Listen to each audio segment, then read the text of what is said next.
Ok. Então, muito boa tarde. O meu nome é Rui Carvalho, eu venho falar sobre um estudo realizado na Universidade do Minho. Este estudo incidiu, portanto, sobre efeitos ecotoxicológicos de pesticidas sobre o fungo nematófago Pauconia lamidosspora. Isto vem no seguimento que a cultura de tomate é afetada por uma grande diversidade de pragas, como é o caso, e não só, da traça e do milho tomateiro. Isto obriga então produtores convencionais nestas culturas a aplicar uma vasta gama de pesticidas sintéticos. O que tem acontecido é que estes pesticidas têm vindo a sofrer uma forte legislação devido a questões ambientais e de saúde humana, o que por isso tem levado a muitos destes pesticidas vindo a ser retirados do mercado. Isto levou, portanto, ao aparecimento de novas pragas e doenças, como é o caso dos nematos das galhas radiculares. Estes são nematos fitoparasitas que entram na raiz das plantas, levando então à formação de galhas, o que, acabando por ter uma grande dispersão geográfica, aliado ao facto de afetar a função radicular das plantas, acabam por ter uma grande relevância económica a nível do contexto da agricultura mundial. Por isso, existem já vários métodos para a gestão destes nematos, fitoparasitas, como é o caso do controle físico e cultural, além do controle químico à base de nematicidas. No entanto, pelas razões referidas anteriormente, o foco da investigação tem sido sobretudo na alternativa alternativas mais sustentáveis, como é o caso do controle biológico. Uma vez que existem já vários antagonistas que ocorrem naturalmente no solo, que são responsáveis por controlar este tipo de populações, como é o caso do fungo Pauconia lamidosspora. Este fungo tem a capacidade de criar clamidósporos.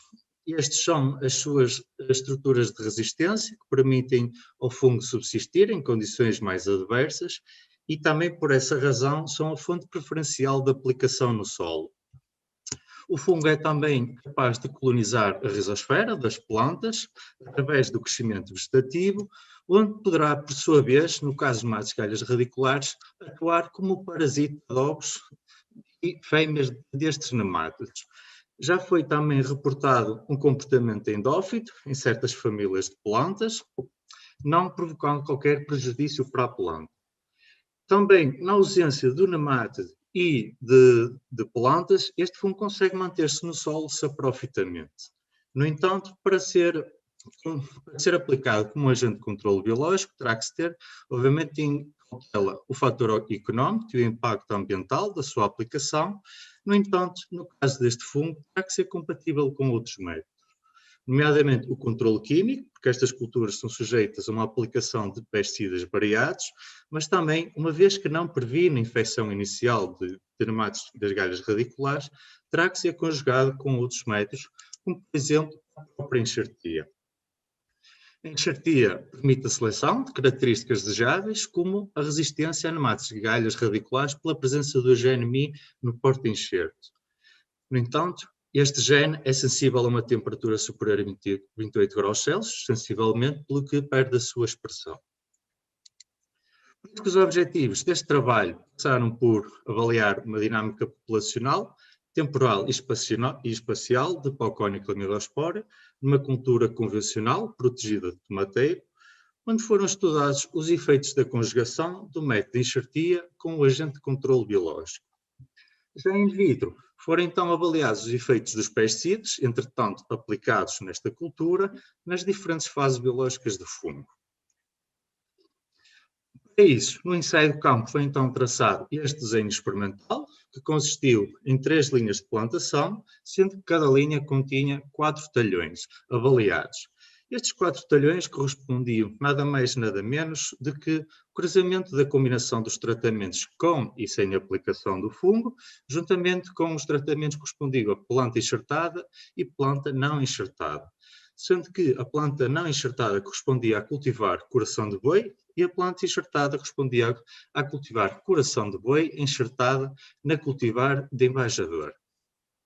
Ao longo deste ensaio foi realizada uma amostragem mensal, ao longo de todo o ensaio, e uma amostragem do solo e uma amostragem final das raízes dos tomateiros, onde podemos verificar que, quer no solo, quer nas raízes, a densidade do fungo não diferiu significativamente entre os tratamentos diferentes, de planta enxertada e não enxertada, mas também o fungo teve uma dificuldade inicial para se estabelecer no solo, pelo que se recorreu a uma reaplicação do fungo no mês de março, tendo este aumentado então a sua densidade nos meses seguintes.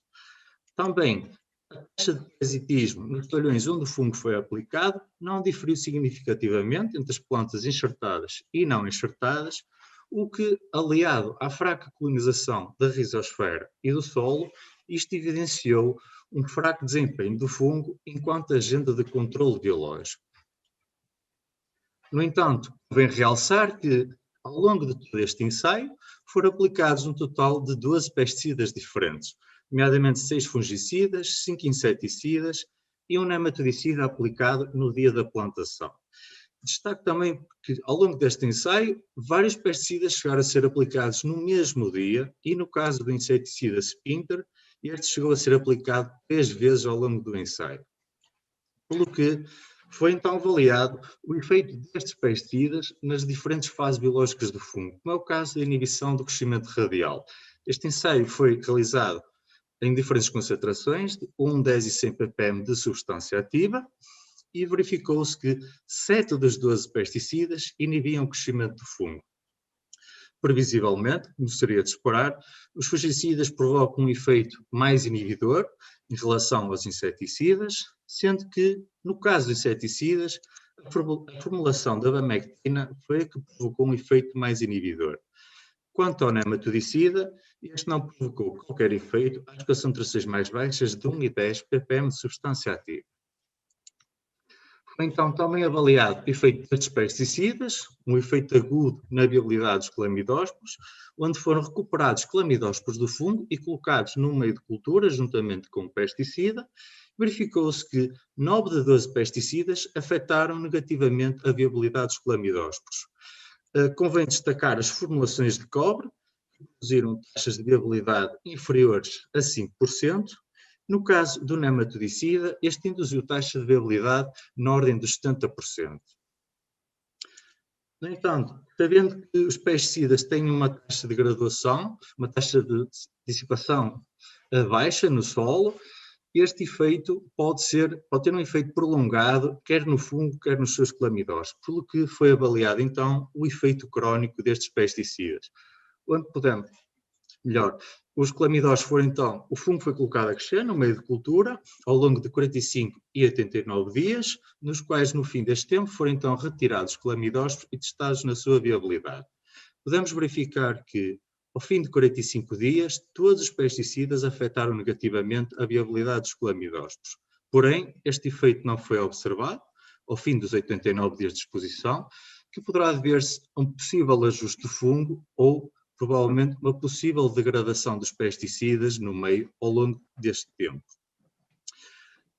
Destaque para, claro, para as formulações de cobre, Cupramax e Ridomil de Gold, juntamente com o fungicida Signo, não produziram sequer clamidósporos ao longo de qualquer deste tempo de exposição. Por isso, a partir dos resultados, nós poderemos concluir que a combinação do meta-enxertia com o agente de controle biológico não produziu um efeito complementar mais eficaz em relação a cada um dos métodos em separado, mas que também os pesticidas podem produzir um efeito negativo nas diferentes fases biológicas do fungo, e por isso poderão ter comprometido a ação de Pocónia enquanto agente de controle biológico. Portanto, quero agradecer a toda a gente pela atenção e, claro, quem ajudou a este trabalho e o financiamento dos projetos. Obrigado.